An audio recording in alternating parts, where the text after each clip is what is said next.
Ladies and gentlemen, you're welcome to this edition of the Primetime News on Equinox Television, live from our headquarters in Cameroon's economic capital, Douala. I am Bable Jonathan. A legal mind tells the Yaoundé administration and pro-independence fighters in the northwest and southwest regions of the Republic of Cameroon that guns will not solve the deepening socio-political and security crisis hitting the two Anglophone regions of the country for close to 3 years today.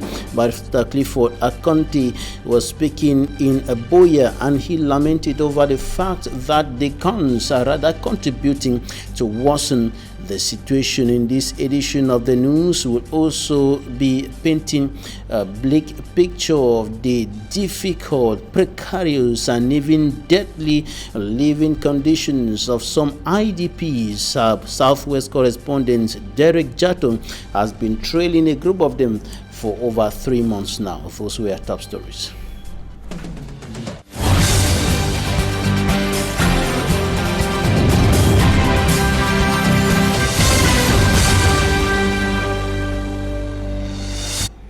Thanks, ladies and gentlemen, for joining us on this edition of the news on Equinox Television. A legal mine in the crisis-hit southwest region of the Republic of Cameroon has reiterated the point that guns will not solve the Anglophone crisis.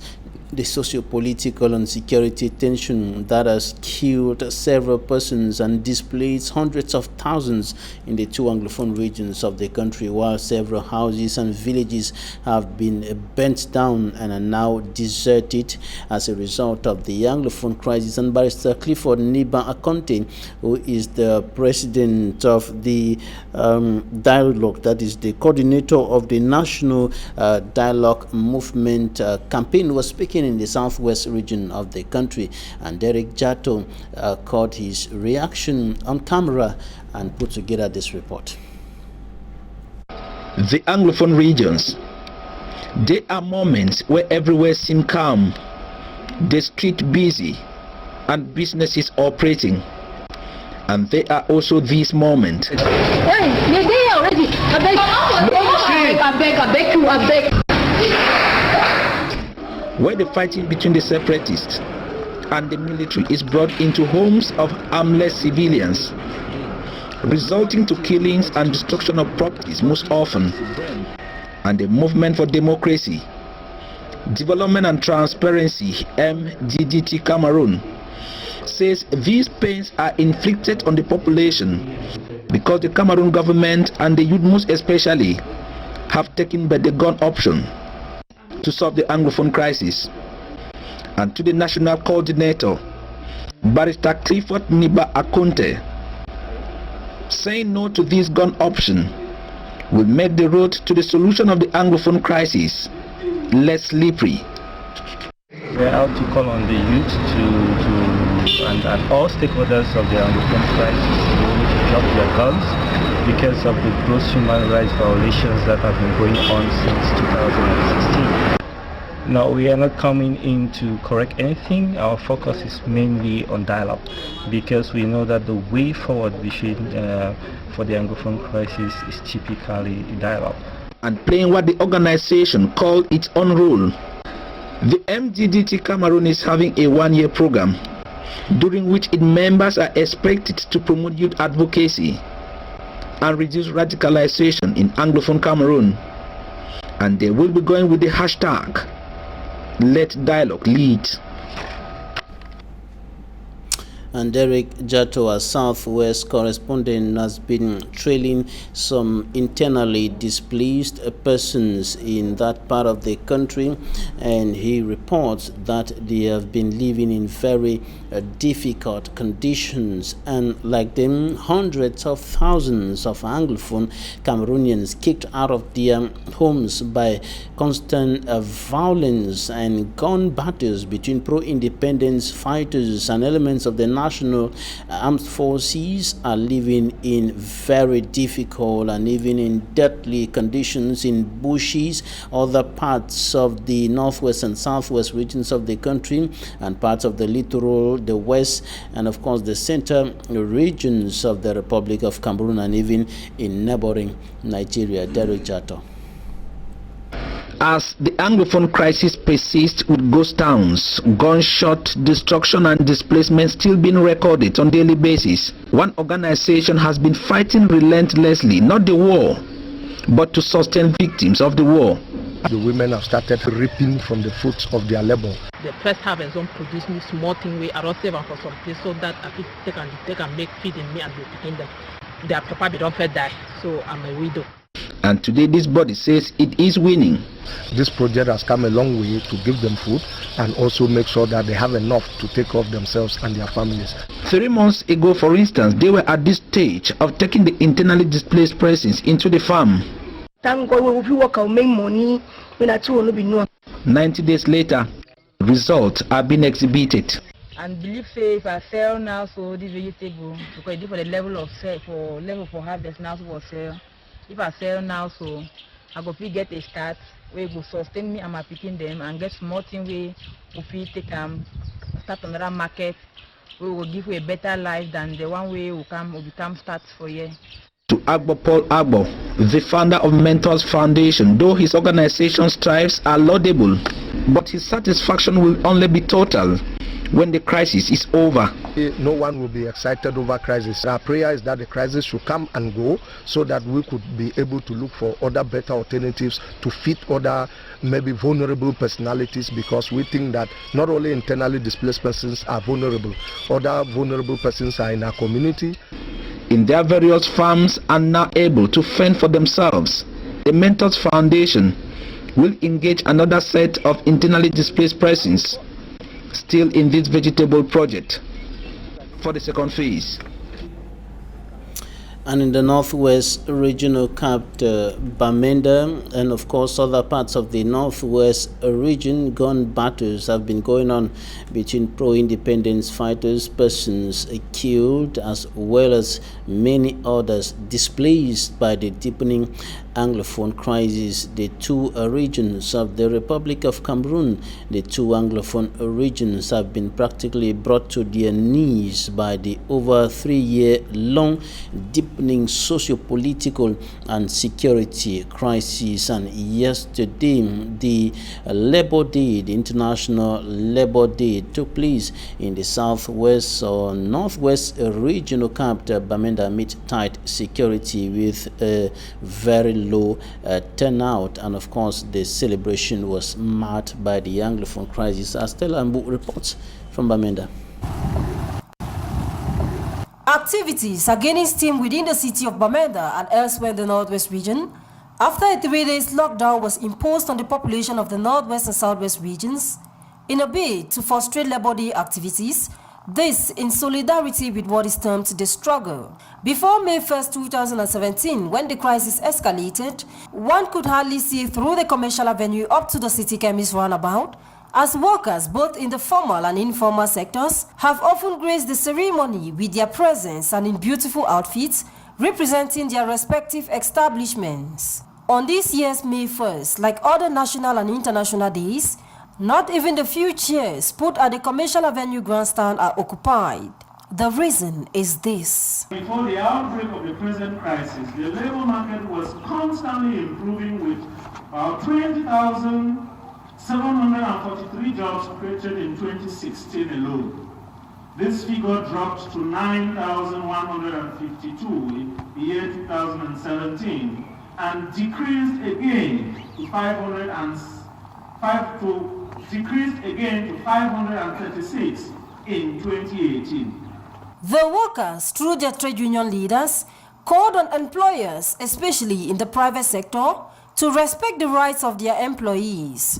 The Labor Day was commemorated in Bamenda under strict security alert.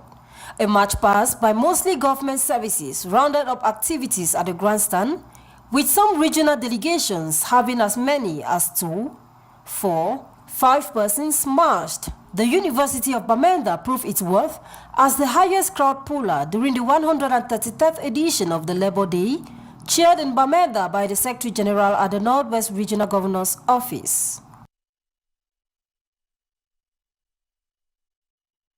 Northwest correspondent Stella reporting there. And the International Labour Day was equally commemorated here in Douala and other parts of the country, and the celebration in the francophone parts of the country unfolded hitch-free, and Group La Nouvelle Expression, comprising Equinoxe Television, Radio, and La Nouvelle Expression newspaper, equally commemorated this edition of the International Labour Day. We have details with Immaculate Fogwe. Away from their TV and radio studios, conference room, technical room, and their offices, personnel of La Nouvelle Expression conglomerate celebrate the 133rd edition of the Labour Day celebration in grandeur and style in one of the finest restaurants in the town of Douala. The event, which brought together journalists, animators, and technical personnel, was an occasion for them to have a head-to-head talk with the administration concerning some of their plights, and equally bringing up better strategies that can help boost productivity and improve competitiveness. The general manager of La Nouvelle Expression conglomerate says the management has been putting in place effective strategies that can help ameliorate the working conditions of his employees. Je vous souhaite d'abord une bonne fête du travail. I wish you all a happy Labour Day. 2 years ago, key people requested for health insurance, and I think the request has been granted. I think everyone here is in possession of an insurance card. I encourage every one of you to be very serious with work. The administration has put in place the right means that will help encourage a suitable environment.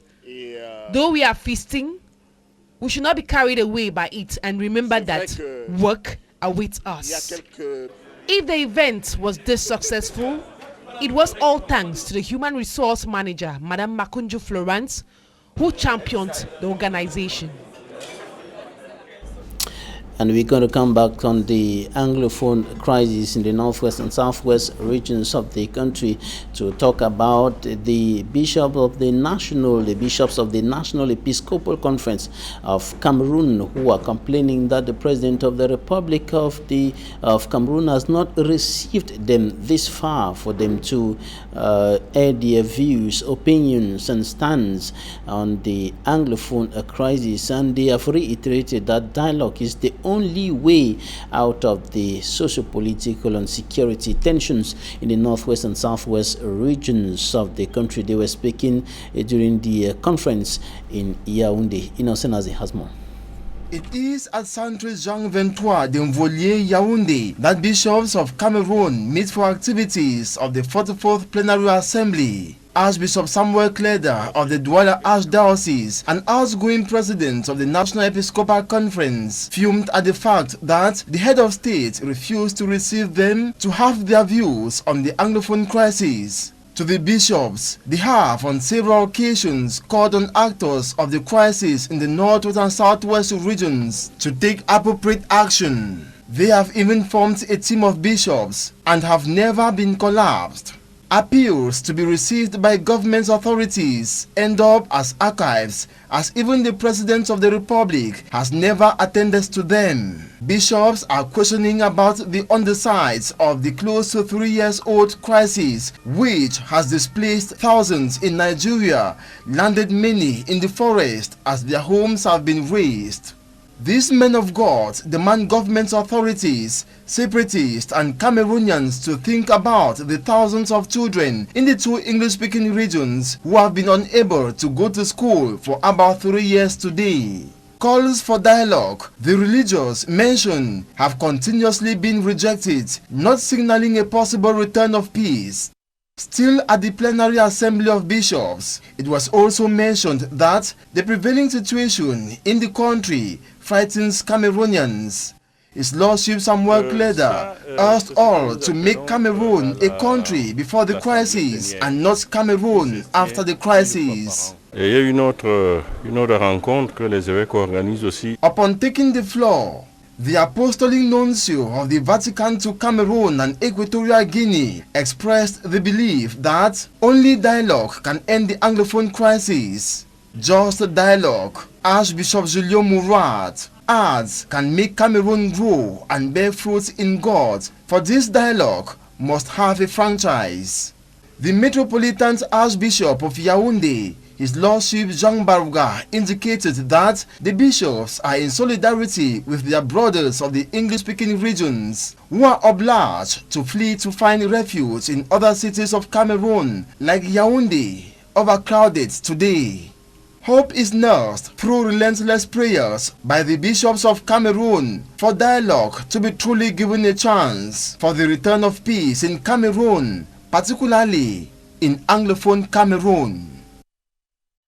From security challenges in the northwest and southwest regions of Cameroon to security challenges in the Gulf of Guinea, notably promoted by pirates, and the number of pirate attacks in the Gulf of Guinea has increased within the past months, and the Cameroonian Navy and that of Spain are now stepping up military cooperation between the two countries, Cameroon and of course Spain, in view of enhancing the fight against pirate attacks and other security threats in the Gulf of Guinea. Details with Fomi Armstrong Sander.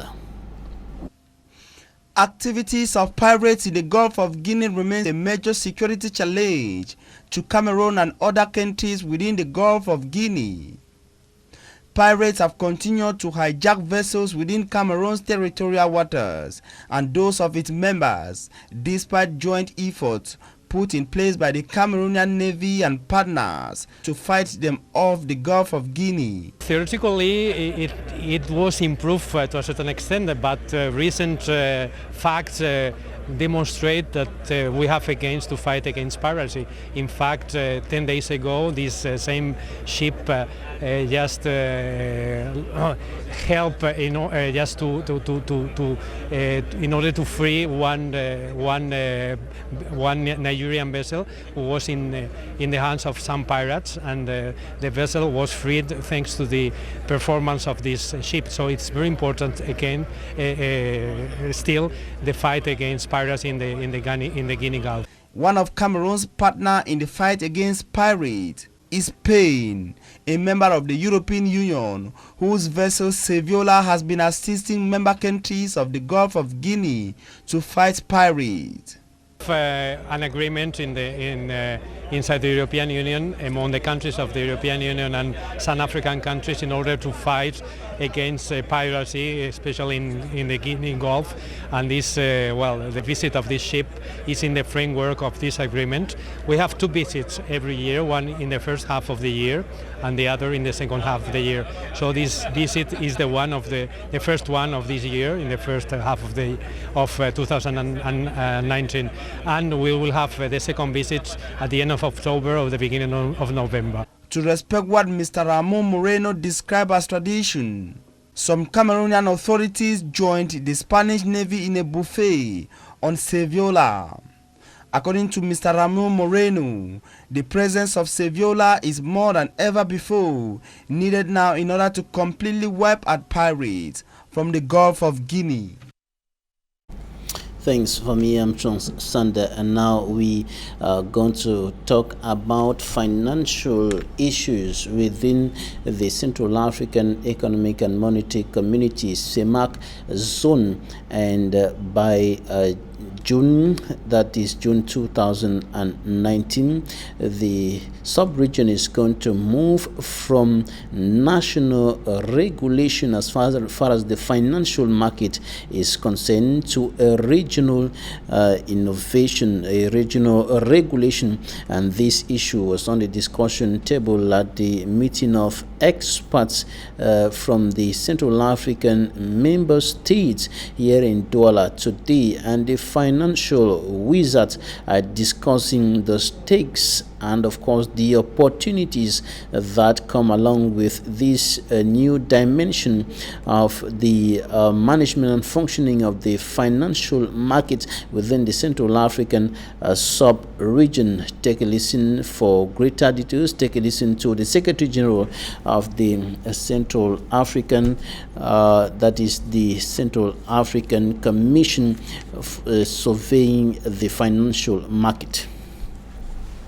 State has the opportunity to be part of a broader market base. In the past, you only had the Cameroonian financial market that could do operations only in Cameroon and with other partners like Nigeria and so on and so forth.